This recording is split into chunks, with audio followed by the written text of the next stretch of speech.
صحیح بخاری میں حدیث ہے، نبی علیہ السلام کے پاس واشی آیا فتح مکہ کے موقع پر، اور وہ واشی کون تھا؟ قاتل حمزہ۔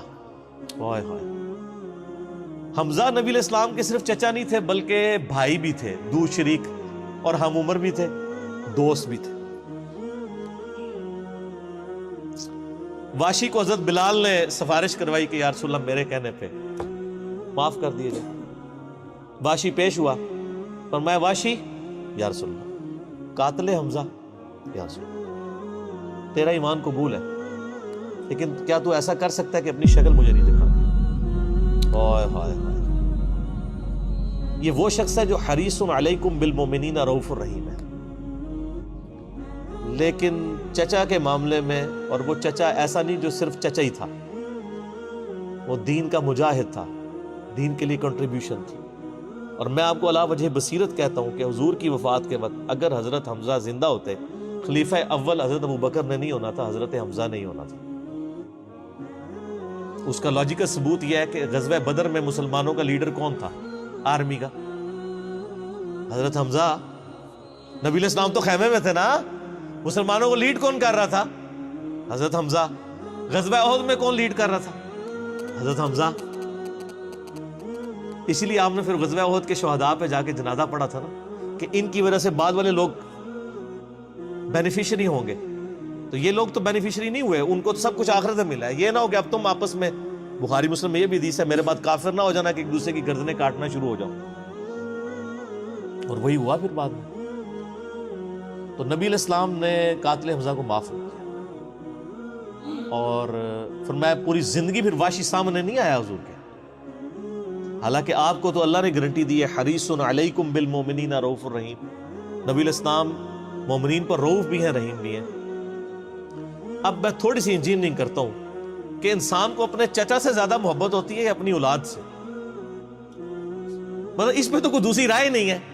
جن جن کے بچے ہیں، یعنی میرے بھی اپنے بچے ہیں، آپ میں سے بھی اکثر لوگ شادی شدہ بیٹھے ہیں، آپ خود انالیسس کر لیں، بلکہ اولاد تو بعض کا انسان کو ماں باپ سے آگے ہو جاتی ہے۔ تو جن لوگوں نے حضرت حمزہ کے ساتھ ظلم کیا اور ان کو قتل کیا، ان کا ایمان قبول نہیں کیا گیا۔ تو جن لوگوں نے حضرت حسین ابن علی کے ساتھ ظلم کیا،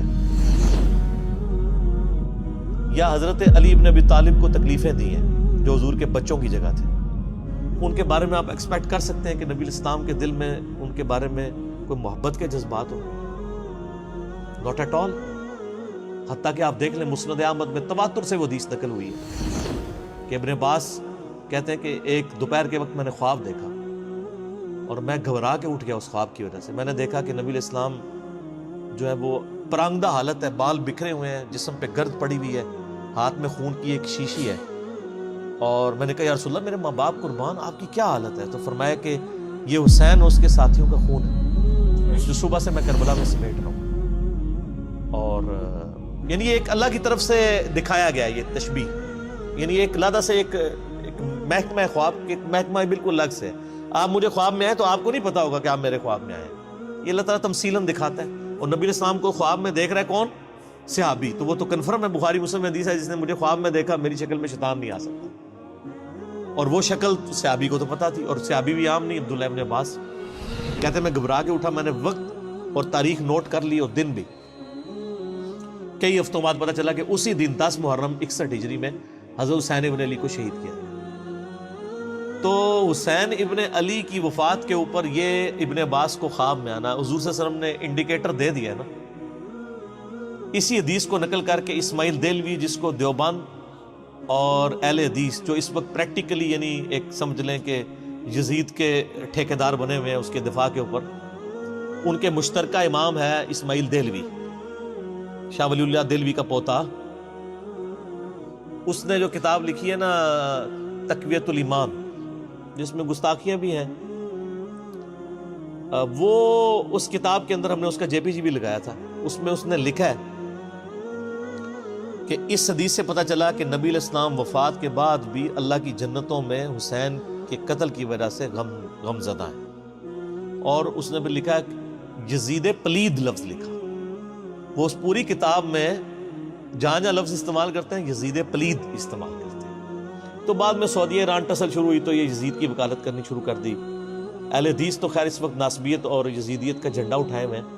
دیوبند میں کم لوگ ہیں ایز کمپیئر ٹو اہل حدیث, اور بریلویوں میں تو بہت ہی کم ہے. تو یہ میں آپ کو صرف ایک کمپیریزن بتا رہا ہوں کہ انسان کو اپنی اولاد سے جو محبت ہوتی ہے وہ تو آپ سوچ نہیں سکتے.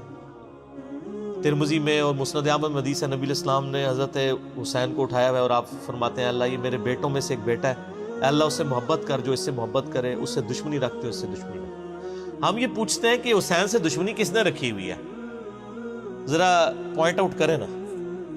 کیا یہ تھریٹیکل بات ہے؟ تھی نا دشمنی, آج تک ہے, اس زمانے میں بھی تھی. تو وہ ان لوگوں کو پھر ان کے ساتھ کیا معاملات ہوں گے؟ باقی واقعہ کربلا والا ریسرچ پیپر 5B پڑھ لیں تو آپ کو معاملات کلیئر ہو جائیں گے. تو یہ غل کے اوپر میں نے بات کی, اور اس کے اوپر بعض لوگوں جو ہیں وہ اس حدیث کے اندر تحریف بھی بعض لوگوں نے کی ہے, بعض لوگوں نے جان بوجھ کے کی ہے, بعض لوگوں نے انجانے کے اندر کیا ہے. یہ روایت المستدرک الحاکم میں بھی موجود ہے اور صحیح سند کے ساتھ, اور المصنف ابن ابی شیبہ کے اندر بھی موجود ہے کہ مولا علی علیہ السلام جو ہیں وہ ان کے پاس حضرت طلحہ کا بیٹا آیا, عثمان ابن طلحہ. تو آپ اس کو جب ملتے ہوئے آپ نے نا سورہ حجر کی وہ آیت پڑھی کہ جو اہل ایمان کے دلوں میں ایک دوسرے کے بارے میں غل آ جائے گا نا, قیامت والے دن اللہ تعالیٰ ان کے دل سے وہ غل دور کر دے گا. پھر وہ جنت میں آمنے سامنے بیٹھے ہوئے ہوں گے, تختوں کے اوپر ٹیک لگائے ہوئے, تکیوں کے اوپر.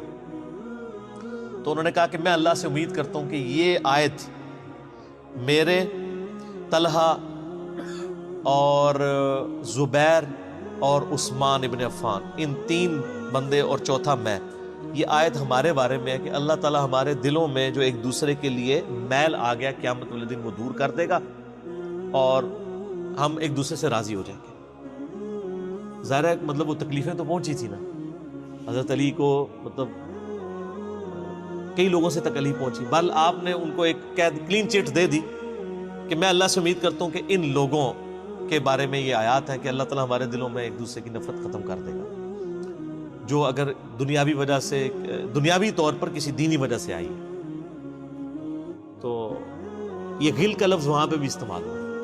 اب ڈاکٹر اسرار صاحب رحمہ اللہ تعالیٰ, چونکہ ان کی حدیث کی فیلڈ نہیں تھی, انہوں نے یہ جب سورہ ہجر کی آیات آئیں, اس پہ میرا مسئلہ نمبر 116C بھی ریکارڈڈ موجود ہے, انہوں نے نا اس میں حضرت معاویہ کا نام بھی لے دیا کہ میں اللہ سے امید کرتا ہوں یہ میرے اور معاویہ کے بارے میں ہوگا. نا وہ نام لیا ہی نہیں ہے, آپ خود سے نہ داخل کریں. حضرت معاویہ کو حضرت علی نے نہیں معاف کیا, پوری زندگی معاف نہیں کیا, کیونکہ ان کی وجہ سے خلافت کا نظام ٹوٹا تھا. حضرت طلحہ تو میدان جنگ سے چھوڑ کے چلے گئے تھے. جب عمار ابن یاسر کو دیکھا کہ وہ سامنے ہیں تو انہوں نے کہا عمار کو تو باغی جماعت قتل کرے گی, وہ چھوڑ کے چلے گئے. تو مروان نے ان کے گھٹنے میں تیر مارا, مستدل الحاکم میں آتا ہے, اور وہ شہید ہو گئے. حضرت زبیر وہ صحابی ہیں یعنی جو نبی علیہ السلام کے بہادر ترین اصحاب میں سے. 12 بندے غزوہ احد میں حضور کے ساتھ رہ گئے تھے 700 میں سے غزوہ احد کے اندر, ان میں سے ایک حضرت زبیر بھی تھے. اور یہ تلوار کمال کی چلاتے تھے, اکیلے میدان جنگ میں آگے چلے جاتے تھے. بخاری میں آتا ہے کہ ان کا بیٹا عبداللہ ابن زبیر کہتا ہے کہ میرے باپ کے 2 شانوں کے درمیان اتنا بڑا زخم تھا جو ہیل اپ ہو گیا تھا, لیکن پھر بھی گڑا پڑا ہوا تھا, میں پورا ہاتھ اس میں داخل کر لیتا تھا, اور وہ زخم ان کو احد کے موقع پہ لگا تھا. ٹھیک ہے.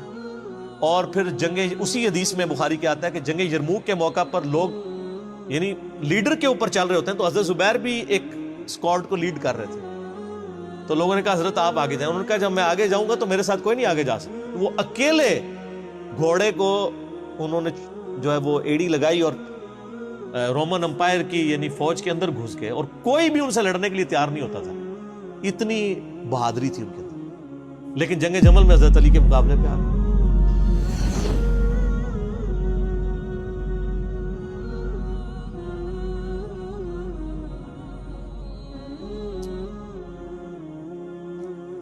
اس تکلیف کا کوئی اندازہ نہیں کر سکتا. حضرت حسن ابن علی نے بتایا مولا علی سے کہ بھئی حضرت زبیر آئے ہیں, تو حضرت علی نے کہا کہ رکو میں خود چاہتا ہوں. گئے, کہا زبیر یاد ہے وہ دن جب نبی تم مجھ سے بڑا پیار کر رہے تھے، پھوپھی ذات تھے نا، نبی علیہ السلام کی پھوپھی کے بیٹے ہیں حضرت زبیر بن عوام رضی اللہ تعالیٰ.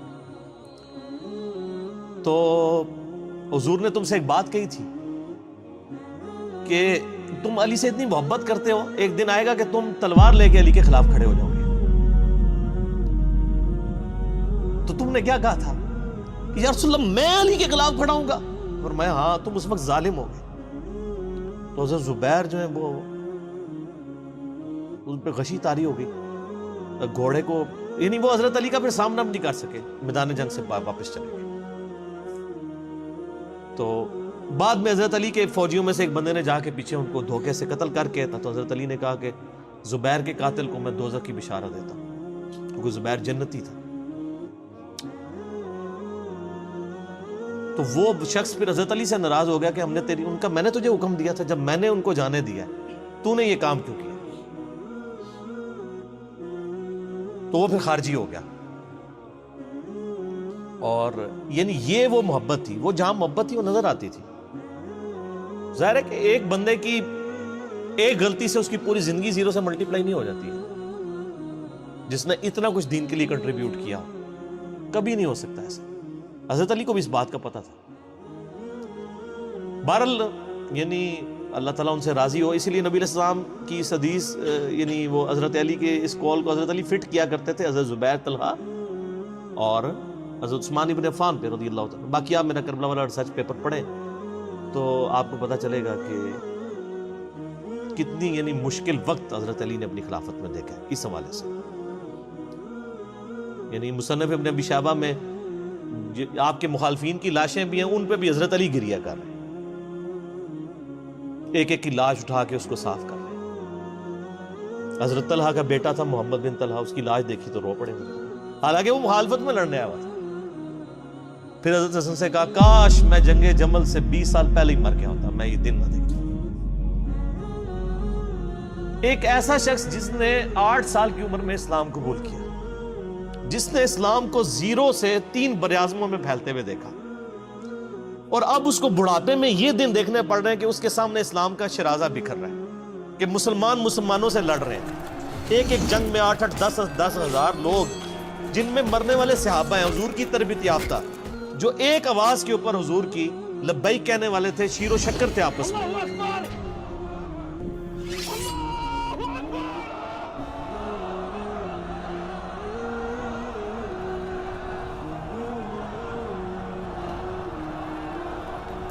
آپ اندازہ کر سکتے ہیں. اسی لیے حضرت علی جو ہیں وہ یعنی کوفے میں شہر سے باہر آپ کو پتہ ہے کنویں ہوا کرتے تھے، اکیلے جا کے کنویں پہ بیٹھ کے رویا کرتے تھے کہ اللہ اس امت کے ساتھ کیا ہو گیا. کوشش کرتے رہے، اینڈ رزلٹ یہ ہے کہ وہ خلافت کا نظام. اسی لیے مصنف ابن ابی شیبہ میں آتا ہے کہ آپ نے فجر اور عشاء کی نمازوں میں قنوت نازلہ پڑھی، اللہم علیک بمعاویہ و اشعائہ، اے اللہ معاویہ اور اس کے شیعہ کو برباد کر، علی اور اس کے عمر بن عاص اور اس کے شیعہ کو، ابا سلمی اور اس کے شیعہ کو، قیس اور اس کے شیعہ کو برباد کر. باقی احادیث میں آپ علیہ السلام نے جو بشارت کر دی تھی، سنن سعید کبریٰ کے اندر حدیث موجود ہے، حاکم کے اندر، کہ نبی علیہ السلام نے حضرت علی سے ایک دن فرمایا تھا، اے علی، اگلی امتوں میں سب سے بڑا بدبخت وہ تھا جس نے قوم عاد کی اونٹنی کو قتل کیا اور اس کے بعد عذاب آ گیا. میری امت کا سب سے بڑا بدبخت وہ ہوگا جو تیرے سر کے خون سے تیری داڑھی کو رنگ دے. اور وہی ہوا ہے. اور اس کے بعد پھر دیکھیں امت ایک جگہ جمع نہیں ہوئی ہے. حضرت علی ایک آخری کوشش تھی، اور جن لوگوں نے اس وقت ساتھ نہیں دیا پھر ان کو دنیا میں اس کا خمیازہ بھگتنا پڑا ہے. عبداللہ بن عمر نے بیعت نہیں نہ کی تو صحیح بخاری اٹھا کے دیکھیں، عبداللہ بن عمر کو آل امیہ نے قتل کروایا، حجاج بن یوسف نے زہر آلود نیزہ مروا دیا.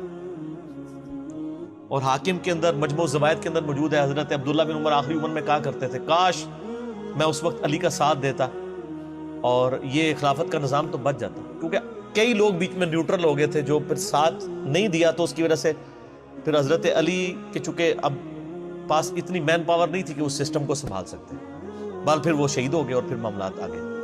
خیر بات کہاں سے کہاں نکل گئی، کیونکہ یہ اس کے ساتھ غل کا لفظ تھا، تو یہ غل کے لفظ کو ایڈریس کرنا ضروری تھا.